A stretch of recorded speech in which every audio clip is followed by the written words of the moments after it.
Visit ILMS Academy for various courses from contract drafting, RTI, labor law, GST, and more.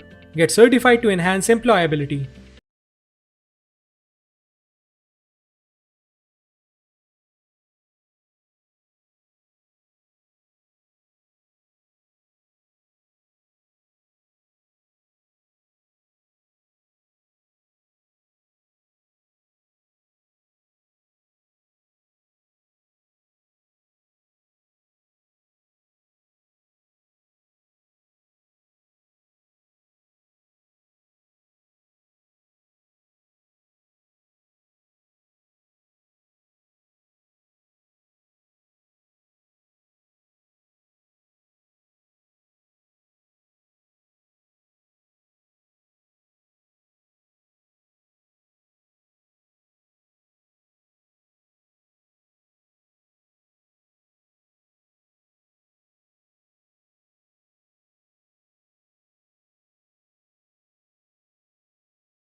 There are three opinions. I had requested Brother Justice Suryakant to prepare the judgment of the court.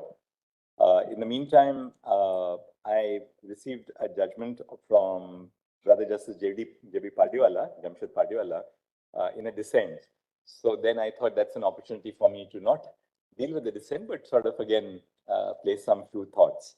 So Justice Suryakant has authored an opinion for himself, Justice Sundaresh and Justice Manoj Mishra.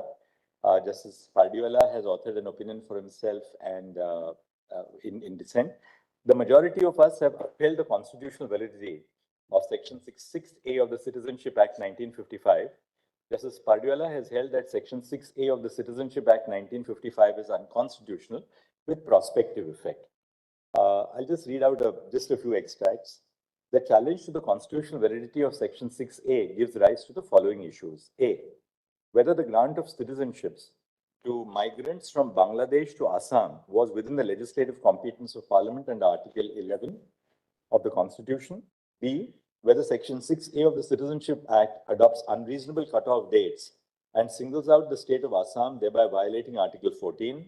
C, whether Section 6A can be regarded to be violative of Article 355 on the ground that the provision does not curb undocumented immigration, which amounts to external aggression.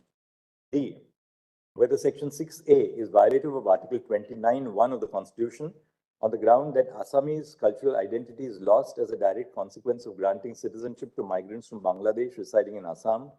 E, whether Section 6A(3) of the Citizenship Act is unconstitutional on the ground of temporal unreasonableness. And F, whether Section 6A(2) is unconstitutional on the ground that it neither provides a method for implementation nor empowers the executive to implement the provision.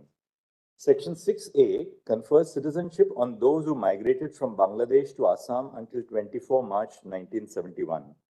Article 6 and the proviso to Article 7 confer citizenship on a limited class.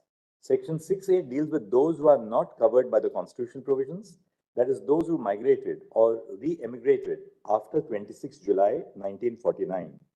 The provision also covers those who migrated in the period covered by the constitutional provisions, but who are not covered by the substantive stipulations in the provisions.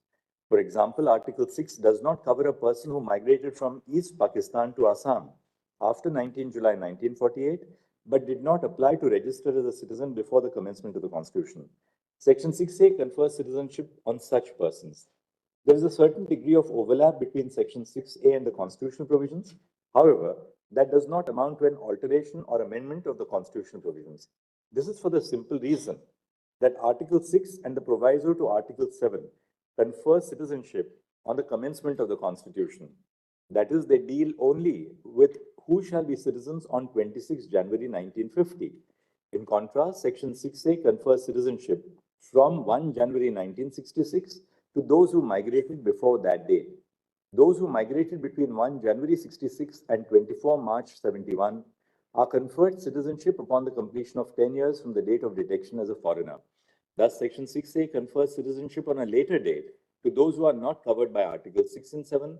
Section 6A could be interpreted to alter or amend Articles 6 and 7 only if it conferred citizenship retrospectively as at the commencement of the Constitution, which is not the case. The use of the phrases notwithstanding and shall not derogate from produce different effects.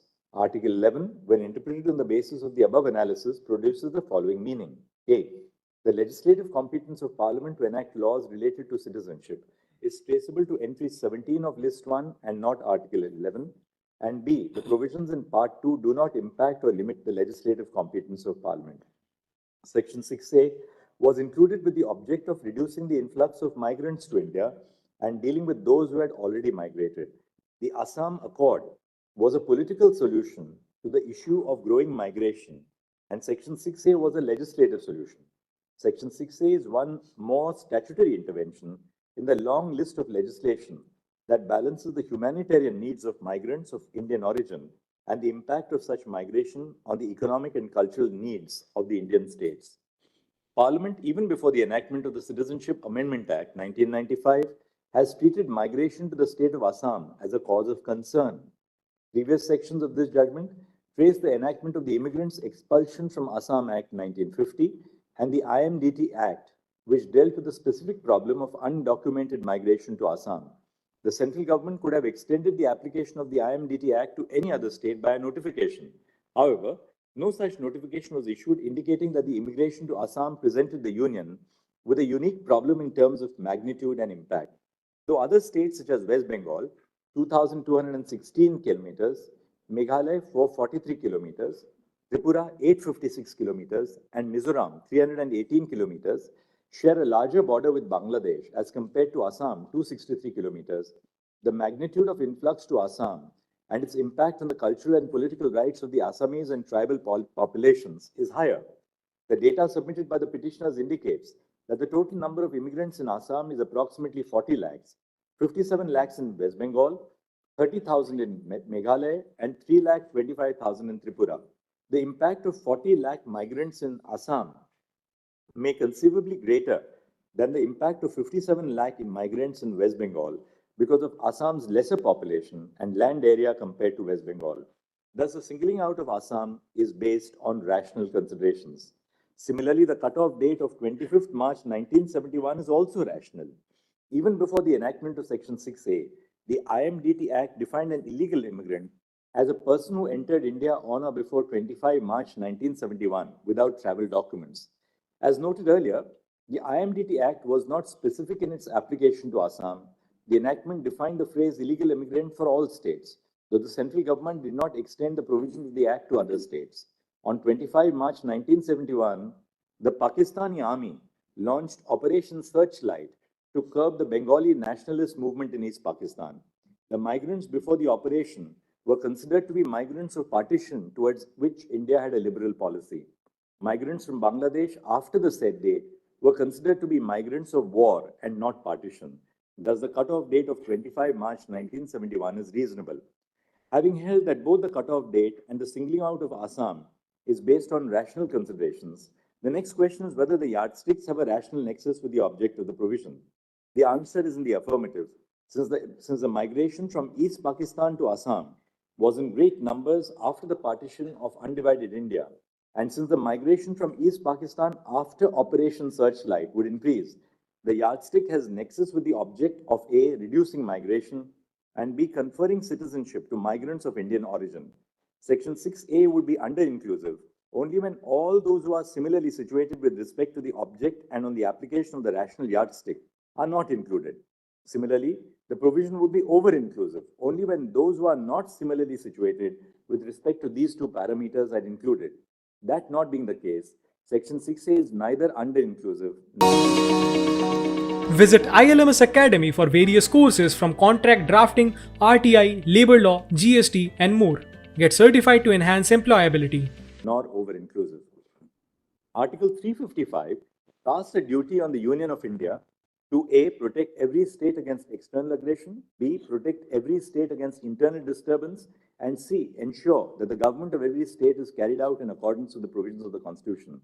All these three phrases feature in Part 18 of the Constitution, which deals with emergency powers. If the duty of the Union to safeguard states against external aggression is justiciable in view of Article 355, then petitions could be filed claiming that the Union has not appropriately dealt with any of the situations referred to in Article 355. It could also be contended that emergency powers ought to have been invoked by the Union to deal with the situations appropriately. Reading the duty in Article 355 into a right would effectively place the emergency powers with citizens and courts.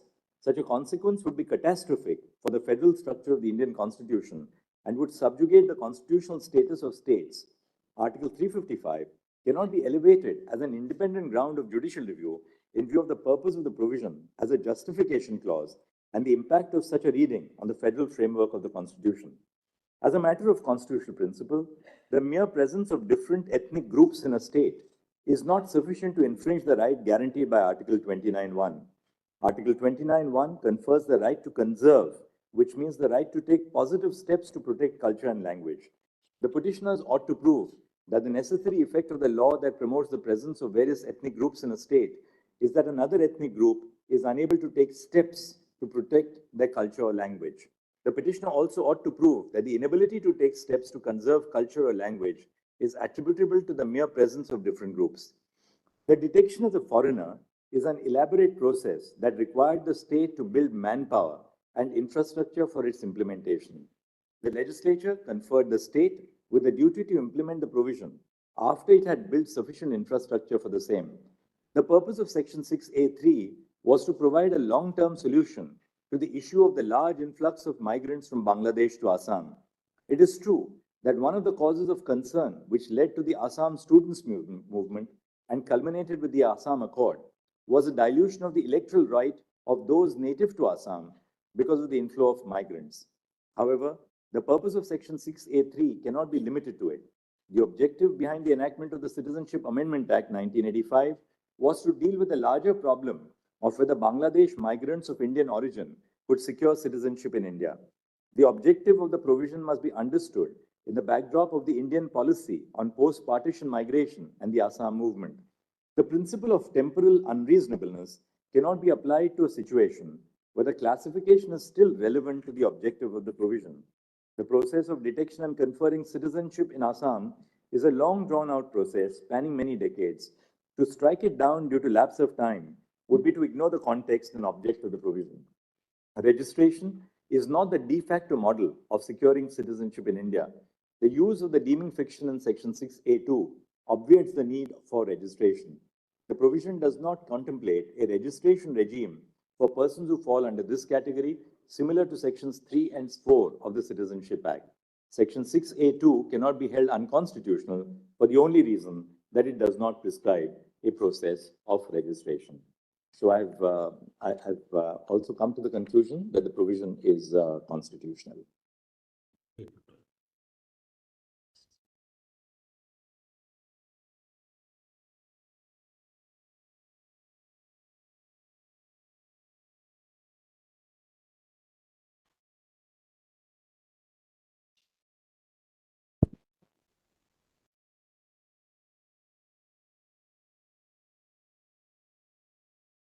Speaking on behalf of myself and my brother Justices M.M. Sundresh and Justice Manoj Mishra, we have also upheld the constitutionality of Section 6A.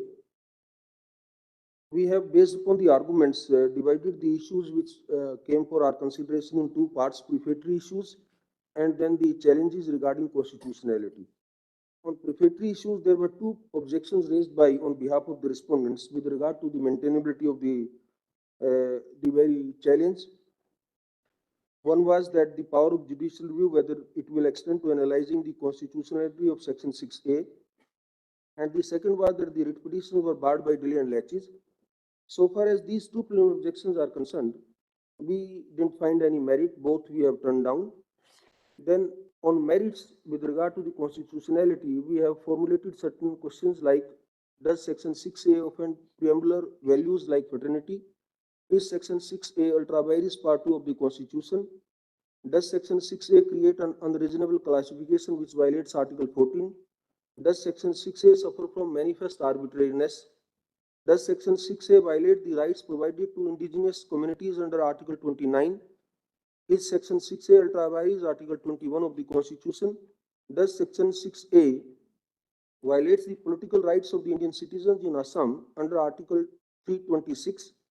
Does the operation of Section 6A causes external aggression and internal disturbance culminating in the invocation of Article 355? Does the Citizenship Act conflict with provisions of the Immigration Expulsion from Assam Act 1950? And if so, how can the two legislations be harmoniously interpreted? And lastly, whether Section 6A violate international laws. While examining all these issues, as I said, the preliminary objections on judicial review and delay and laches we have turned down. On the question of fraternity, our conclusion is that in many ways the petitioners want fraternity to be interpreted in a highly restrictive manner which allows them to choose their neighbors. Since this approach runs contrary to the very idea and ethos of the fraternity that was envisaged by the Constituent Assembly and as subsequently interpreted by this court, it cannot be accepted. Our reading of the Constitution and precedents is that fraternity requires people of different backgrounds and social circumstances to live and let live. The nomenclature of fraternity itself is self-explanatory to the extent that it exhibits the notion of inclusiveness and togetherness, as opposed to restricted applicability. Thus, it becomes imperative to refrain from employing this concept in a negative manner that selectively applies it to a particular segment while labeling another faction as illegal immigrants solely based on the alleged unconstitutionality of Section 6A.